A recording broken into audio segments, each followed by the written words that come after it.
Bisa jadi, kamu adalah salah satu dari sekian banyak orang yang menganggap penjernih udara hanya sekadar barang mahal di rumah. Menghabiskan uang ratusan ribu untuk alat yang sebenarnya cuma duduk di sudut kamar tanpa kamu rasakan dampaknya. Atau barangkali, kamu pikir ini semua cuma hype dari iklan? Nah, mari kita bahas dengan berani, apakah penjernih udara ini beneran berguna atau cuma ramalan di media sosial? Tapi tunggu dulu, sebelum kita menganggap remeh barang yang satu ini, coba ingat saat kamu harus berhadapan dengan debu dan polusi di rumah. Apalagi ketika flu menyerang, apa kamu masih percaya kalau udara di ruanganmu bersih? Baiklah, kita perlu menjelajahi cara penjernih udara bekerja dan dampaknya, dari teknologi yang digunakan sampai pengaruhnya terhadap kesehatan kita. Yuk kita melompat ke bagian pertama. Chapter 1, apa sih penjernih udara itu? Jadi, apa sih yang dimaksud dengan penjernih udara? Alih-alih menjadi alat yang bisa kita andalkan sepenuhnya, penjernih udara hanyalah mesin yang dibuat untuk menyaring partikel-partikel kotor dari udara. Sederhananya, alat ini bekerja dengan menarik udara lewat filter yang biasanya terbuat dari berbagai jenis material, seperti HEPA atau karbon aktif. Ini bukan magic, ini adalah teknologi yang didesain agar bisa mengurangi alergen, debu, dan aroma tidak sedap di sekitar kita.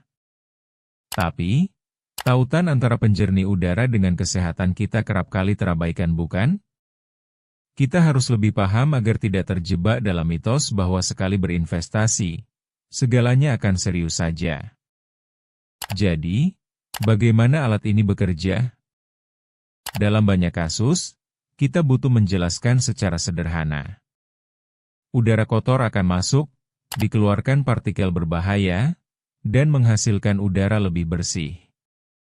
Namun, mungkin kita juga harus pertanyakan, seberapa sering alat ini dirawat?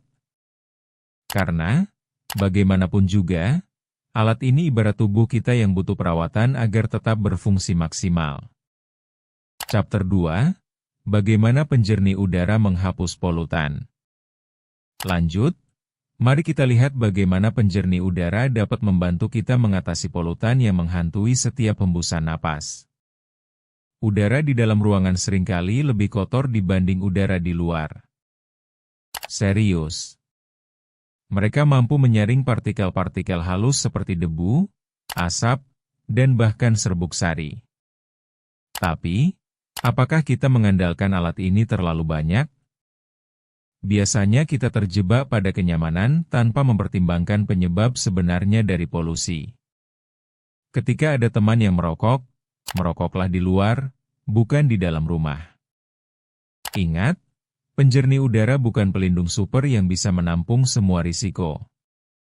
Seiring waktu, alat ini bisa menjadi tumpukan debu di sudut parkir. Apakah kita ingat untuk mengganti filter? Atau sesederhana membersihkannya juga kita anggap sepele? Anggap saja penjernih udara ini alat yang bukan hanya bergerak sendiri. Kita juga harus menjadi aktor yang aktif dalam menjaga kebersihan lingkungan bukan? Jangan sampai kita mengandalkan satu alat tanpa melakukan tindakan preventif yang lebih sederhana dan lebih efektif. Chapter 3, Mitos versus Fakta tentang penjernih udara. Kita seringkali berhadapan dengan berbagai mitos ketika berurusan dengan penjernih udara. Beberapa dari kita mungkin berpikir ini adalah solusi sempurna untuk alergen dan penyakit pernapasan. Padahal, kenyataannya lebih rumit. Kenapa? Karena meskipun alat ini bekerja menyaring banyak partikel, tak semua racun di udara bisa dihapus seutuhnya.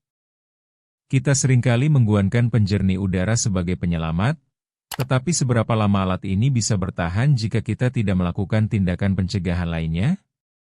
Sebagai contoh, kita tidak bisa berharap benar-benar sembuh dari alergi hanya dengan menggunakan penjernih udara. Kondisi ini membutuhkan lebih dari sekadar filter untuk mengendalikan kita harus menghindari pemicu yang ada. Jadi, ketika kita percaya sepenuhnya pada penjernih udara, kita juga perlu melek fakta.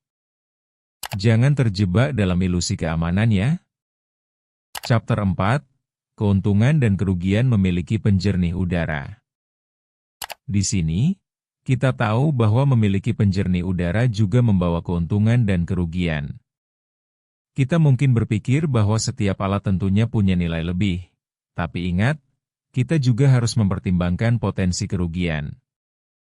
Di satu sisi, alat ini membantu mengurangi gejala alergi dan meningkatkan kualitas hidup kita.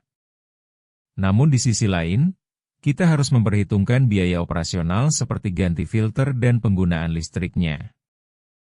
Ada saatnya di mana kita merasa rugi karena biaya perawatannya.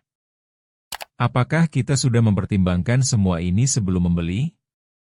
Kadangkala, rasanya rugi juga membeli penjernih udara jika hasilnya tidak terasa signifikannya.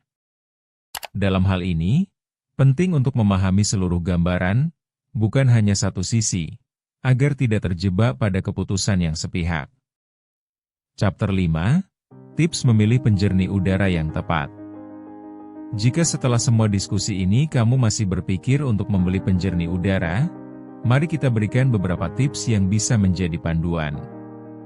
Pertama, ketahui tipe filter yang digunakan, karena setiap filter memiliki kemampuan berbeda. Kedua, perhatikan ukuran ruangan yang ingin kamu saring. Jangan sampai alat kecil buat ruangan besar, ya. Ketiga, jangan lupakan fungsi suara. Beberapa penjernih memiliki suara berisik yang bisa mengganggu ketenanganmu. Keempat, hitung biaya jangka panjang. Jangan sampai kamu terjebak pada biaya tambahan yang tak terduga. Terus tujuannya untuk kesehatan, bukan makin memperberat beban, kan? Setelah itu, bandingkan merek dan ulasan dari pengguna lain, karena pendapat ini bisa sangat membantu. Jangan terburu-buru, keputusan yang baik adalah kunci untuk menghasilkan manfaat optimal. Dengan pemahaman yang tepat, kita menjadi lebih bijak saat mengambil keputusan, bukan hanya sekadar mengikuti tren. Jangan lupa untuk subscribe channel Memoria agar kamu tidak ketinggalan fakta-fakta menarik lainnya. Karena setiap hal punya asal.